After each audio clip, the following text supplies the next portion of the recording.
West Hill United is a progressive spiritual community where how you live is more important than what you believe. West Hill United is a people, a place, an idea. We are a community living out of a progressive faith, striving to make a positive difference in our own lives, the lives of others, and the world. Join us Sundays at 10:30 a.m. or connect with us at any time.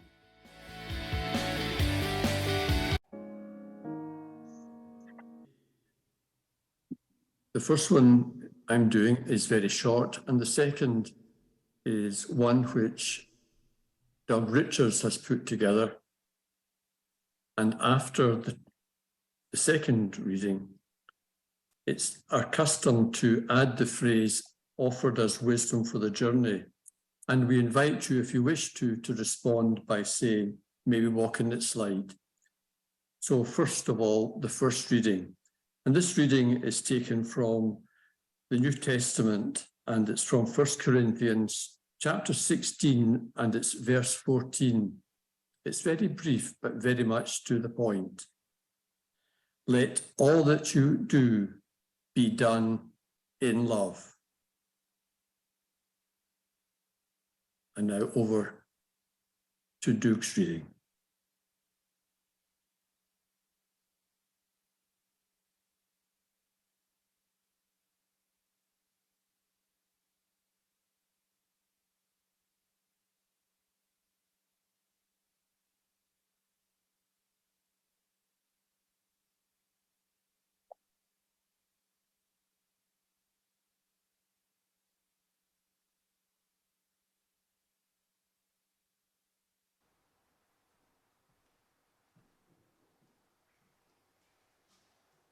Oh,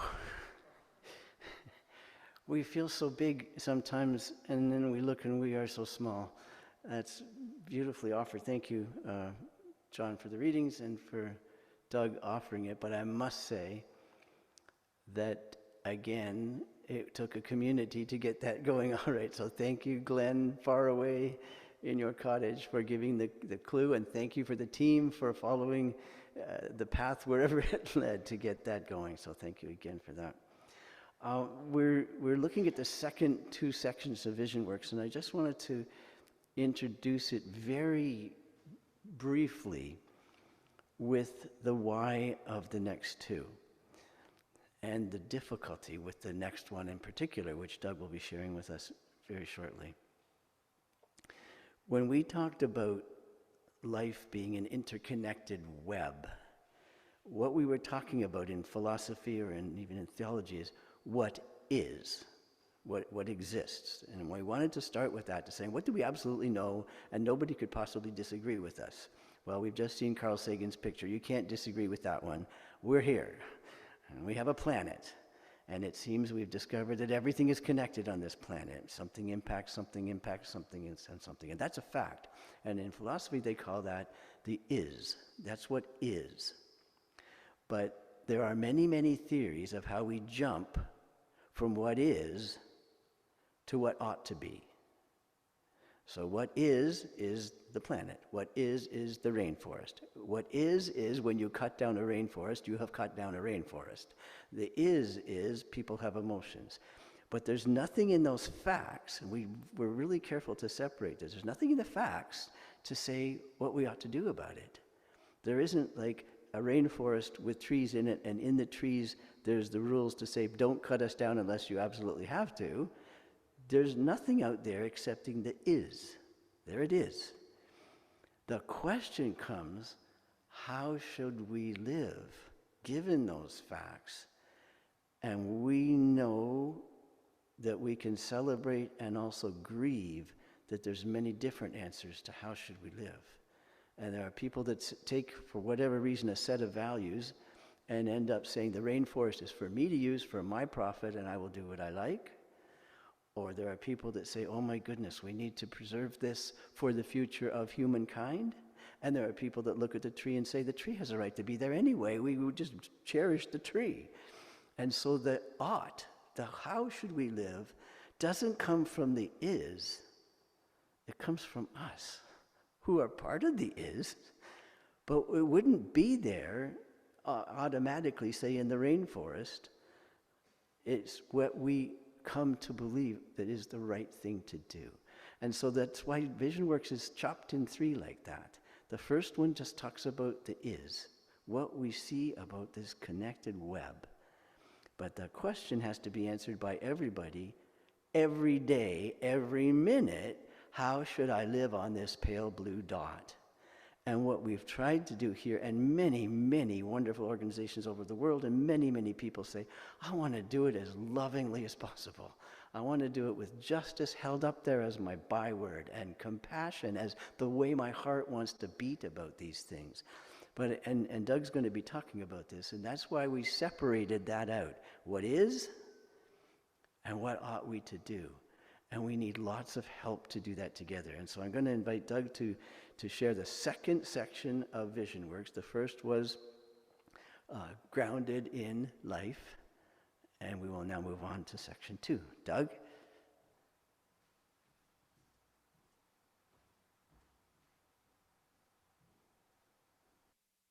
Okay, I'm on screen now, I think. And you can hear me, right? Yes, all okay. Oh, okay, thank you. Okay, folks, it's a real privilege and an honor to be able to walk you through the Guided by Love section of VisionWorks.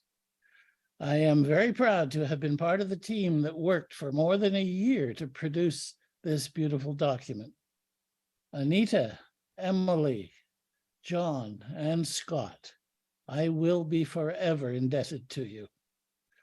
So I was wondering now if the tech team could put the PowerPoint text on the screen so that it's easy to read. There's no need to show my face, just the text for us to look at.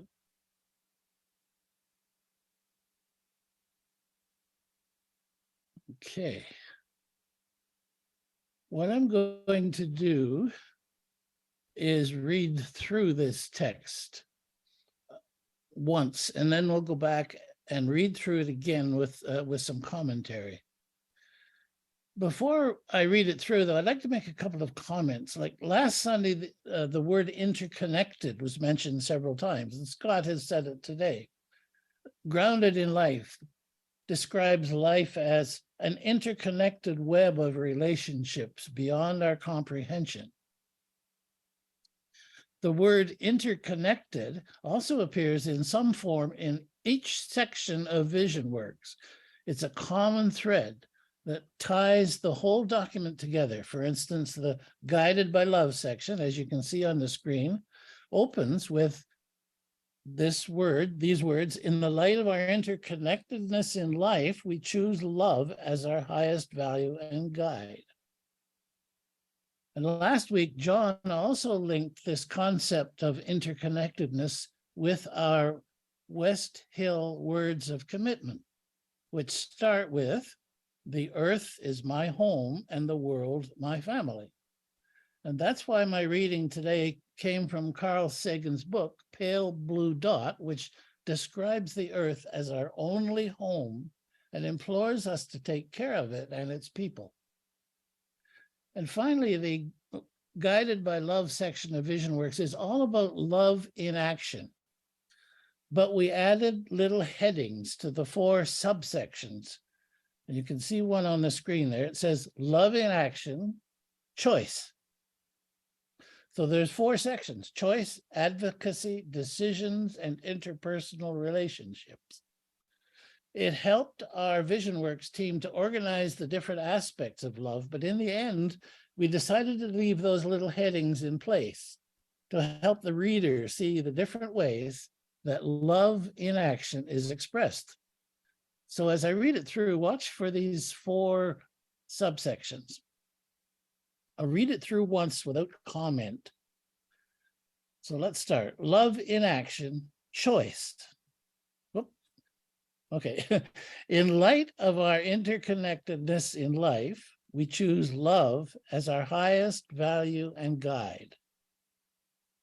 We take love to mean actions that embody justice, compassion, honesty, openness, integrity, courage, kindness, forgiveness for self, others, and the planet.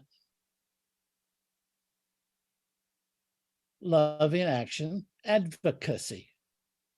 Our choice of love leads us to acknowledge the worth of all beings and therefore their right to be treated with dignity and respect.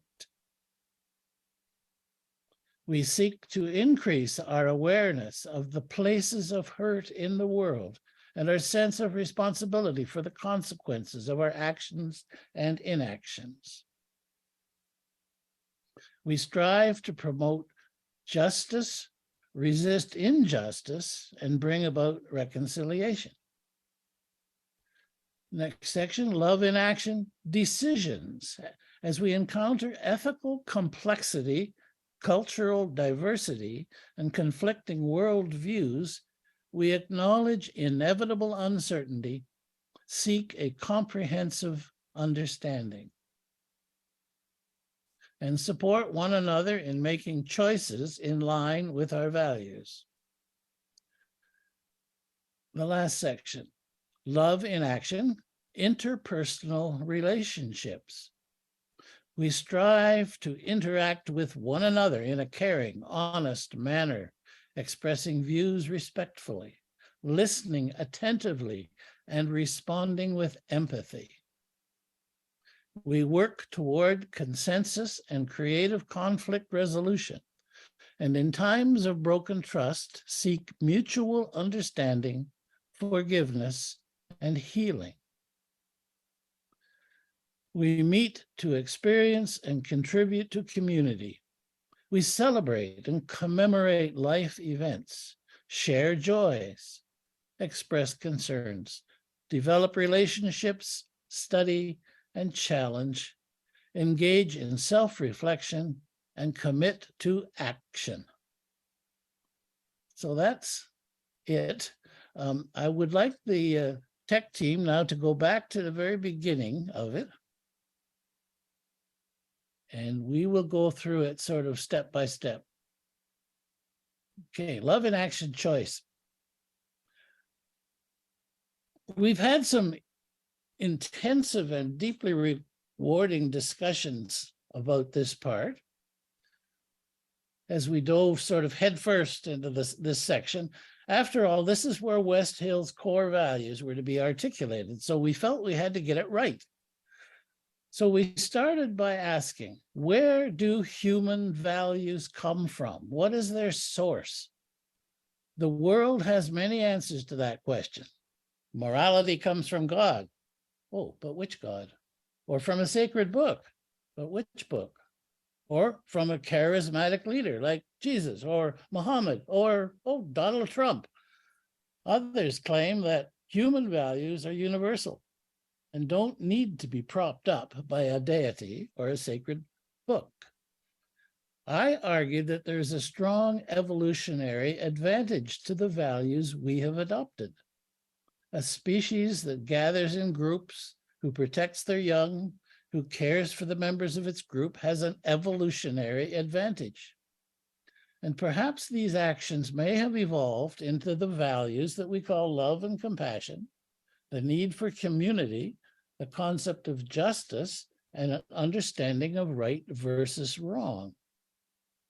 So to say that some of our values were shaped by evolution also means that they too are grounded in life.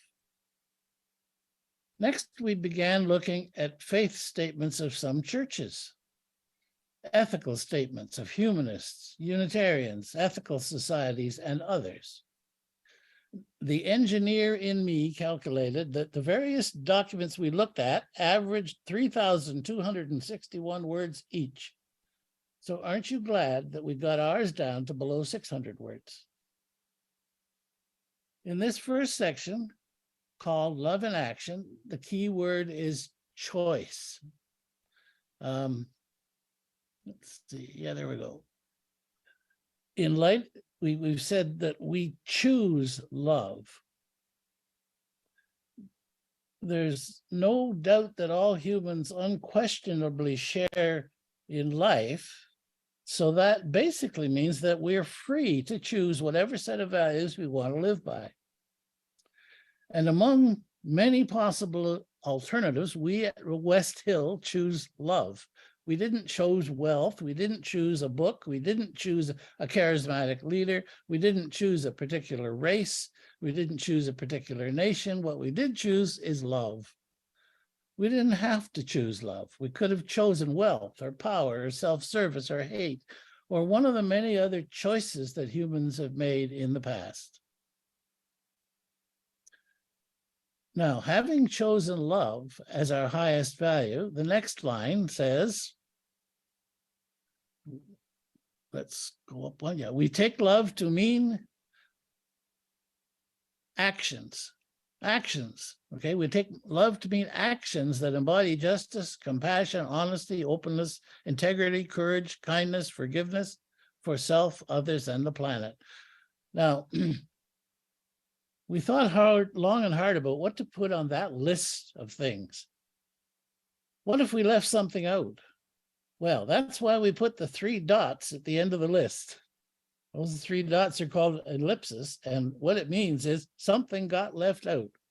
So if you think of a value that should be in there, that's what the 3 dots are for. Now let's look at the next section, love in action.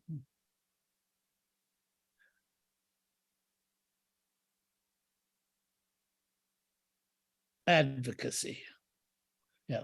Advocacy, oh, that's a hard word to say. Advocacy means supporting or pleading a cause or a proposal, often on behalf of someone or some group who does not have the power or standing to do it. It starts by acknowledging the worth of all beings. Again, we had a little discussion about whether we should say all people or all beings. And finally decided that if the earth is our home, then it had to be all beings. But don't try to pin us down on mosquitoes. You notice that the middle line has us taking responsibility not only for our actions. Are we up there yet? Yeah.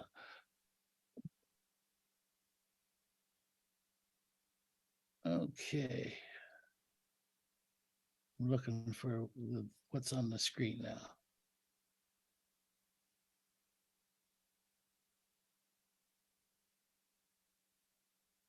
Yeah, sorry, I'm a little behind myself here.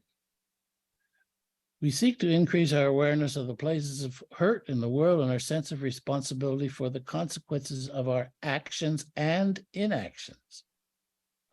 Now, inactions, how can we be responsible for that? Well, Martin Luther King said it well.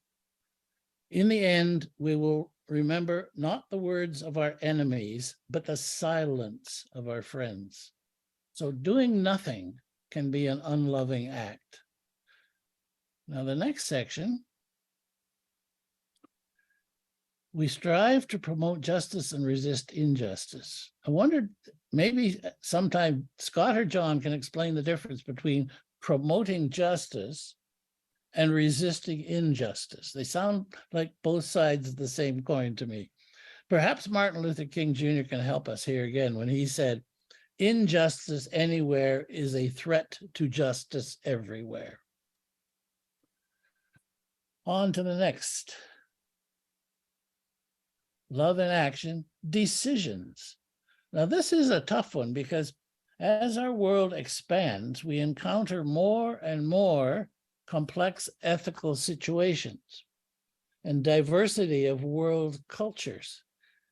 It's often hard to make ethical decisions where your values conflict with the cultural norms of another religion or society.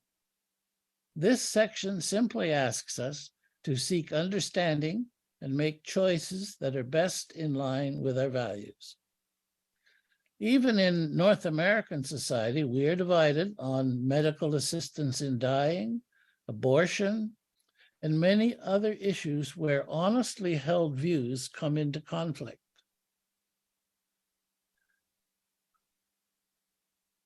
Now, the next one, love in action, interpersonal relationships.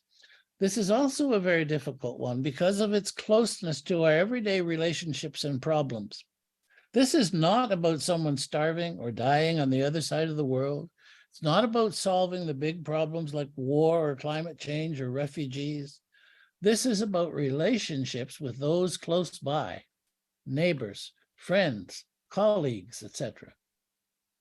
Most of these words here are easy to say, but not easy to do. Caring, honesty, respect, attentiveness, empathy are all characteristics that most of us want and hope to employ in our relationships. Next.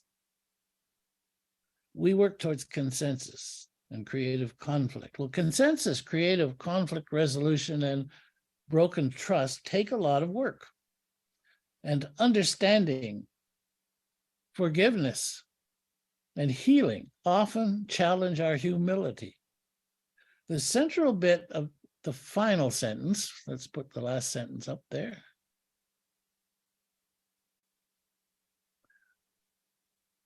About experiencing and contributing to community. Okay, this sounds like what we do at West Hill, both in Scarborough and online. But then there is that final commit to action. This ain't easy, folks, but it's worth it. To conclude, there's one more thing I'd like to add, and I'm sure John will be saying something about this too.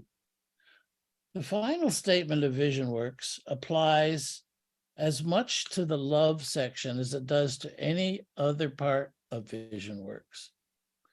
And I know it's not on the screen, but the team felt that it was really important. It was so important that we copied it essentially word for word from the previous version of VisionWorks. And here's how it reads. This is the very final sentence in VisionWorks. As we strive to live in these ways as individuals in community, we often soar and often stumble. Yet in joy, in sorrow, in certainty and doubt, we travel together in a spirit of love. So the final statement of VisionWorks recognizes that we are human and that we will all fall over. We'll all fail over and over in our efforts. I think fall over is a good way to put it too. In our efforts to be loving people and follow the values that VisionWorks has articulated.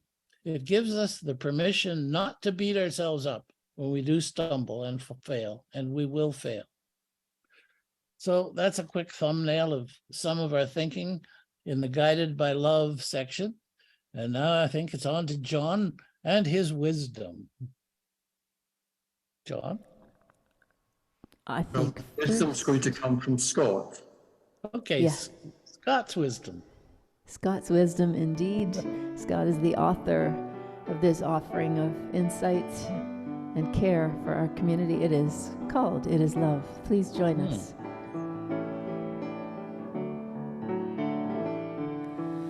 What stands tall where all has fallen remains when strength is gone.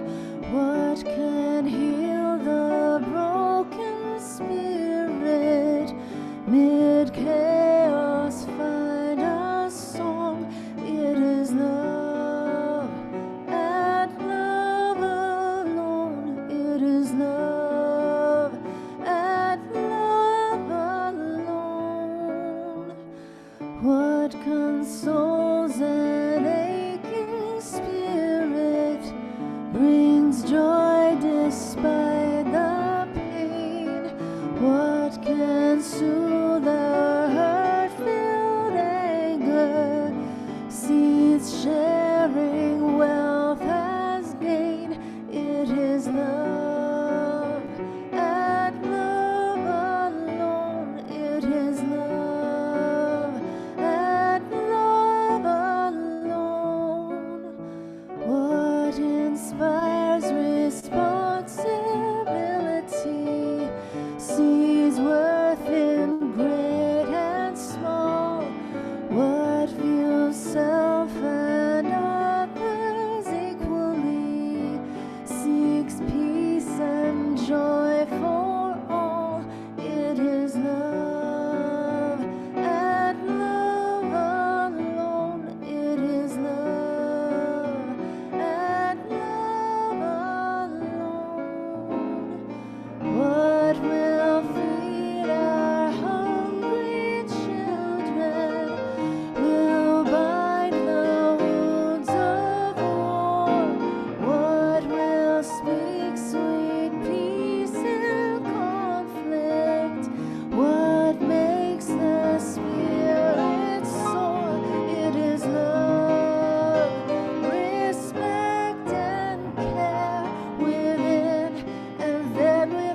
And now back over to you, John.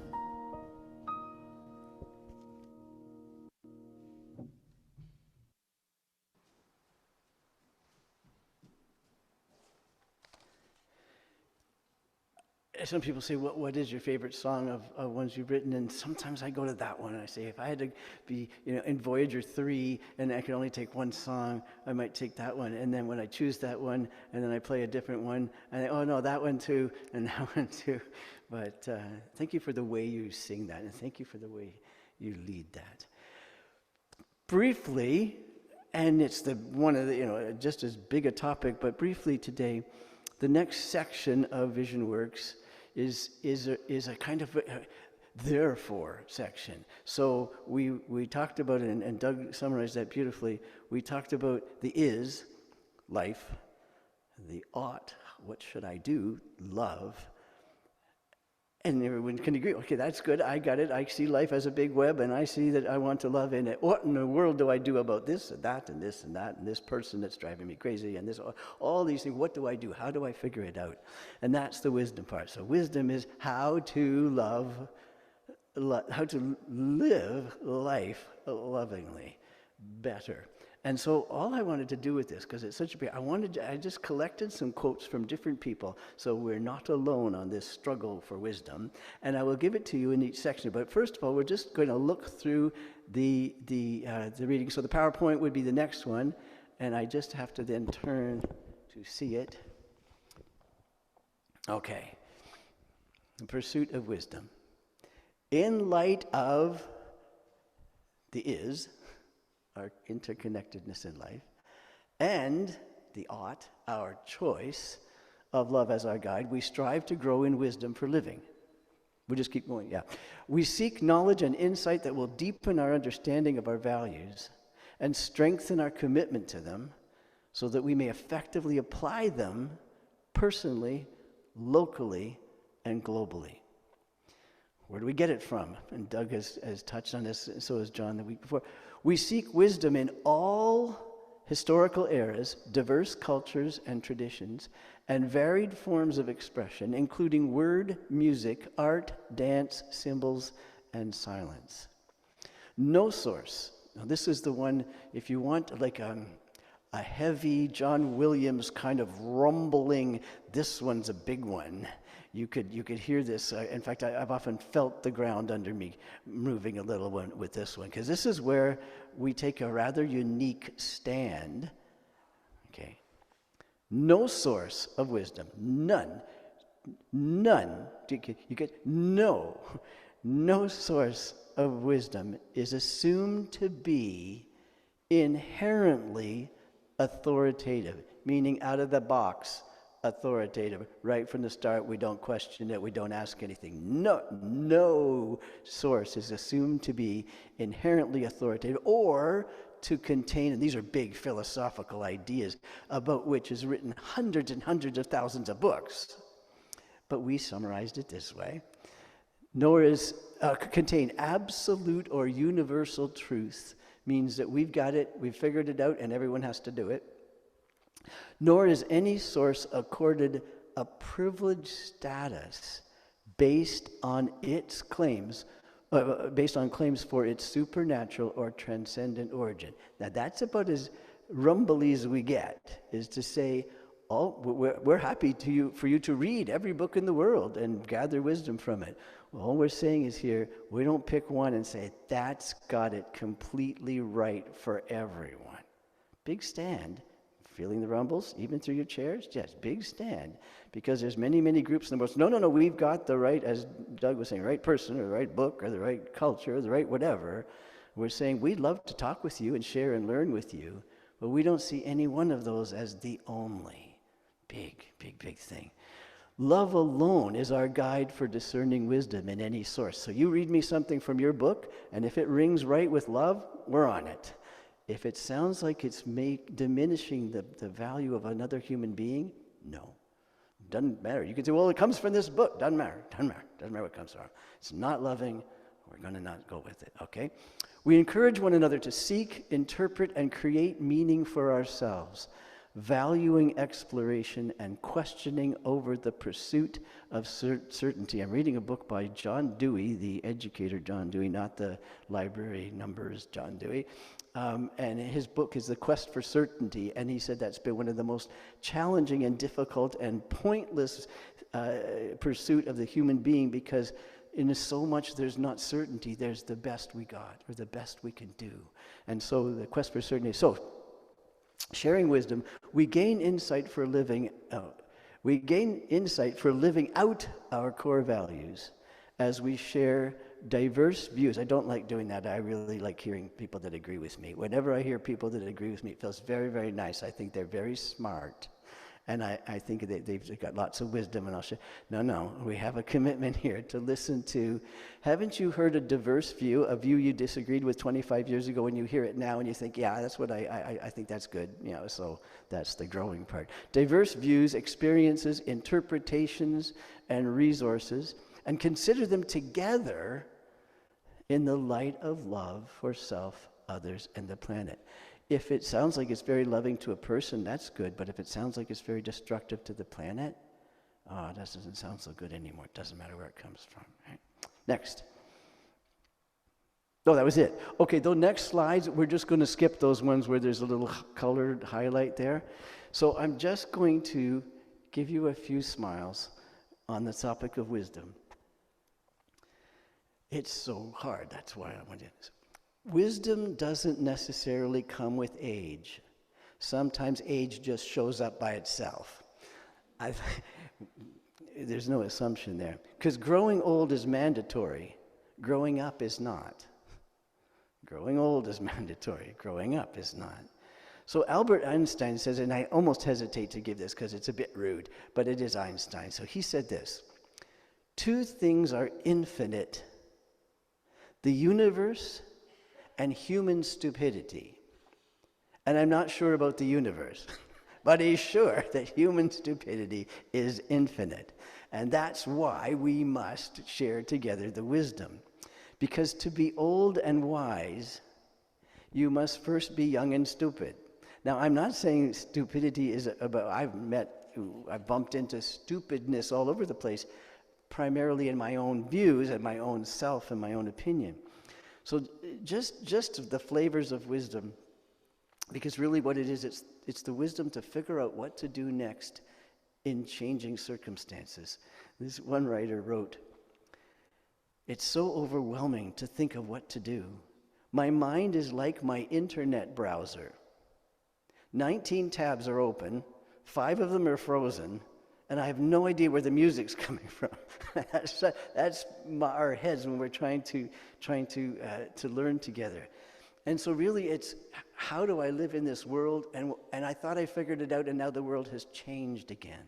The world has changed again. And there's all sorts of people that have said these are good and helpful ways to get wisdom, because life is the only game where the object of the game is to figure out what the rules are. The object of the game is to figure out where the rules are. And so they stress the importance of an open mind. You see, your mind is like a parachute. It only works well when it's open to other ideas. And flexibility. Someone said, as long as everything is exactly the way I want it, I'm totally flexible. So that's how could we get stuck in wisdom, because we're stuck on our own. And then our judgment, how to make a decision of it. Because wisdom is a smart person knows what to say. A wise person knows whether or not to say it. So that's that judgment idea. The love of learning, they stress that the more we can learn, the wiser we'll become. Even when it's hard, how many times have you said that you look back at a decision, you said, if only I had known that then, I might have chosen differently. And then Carl Sandburg, the comic writer, poetry, and he said, and it's true, life is like an onion. You peel off one layer at a time, and sometimes you weep. Sometimes you weep over a decision. But the openness to learning propels us forward. Note, to my children, never make fun of me needing your help in learning how to use my computer. I taught you how to use a spoon. So there's a humbleness about keeping on learning together. I just want to wrap. Become a sustaining champion of West Hill United's work by committing to an automatic monthly donation. Learn more or donate now through Canada Helps.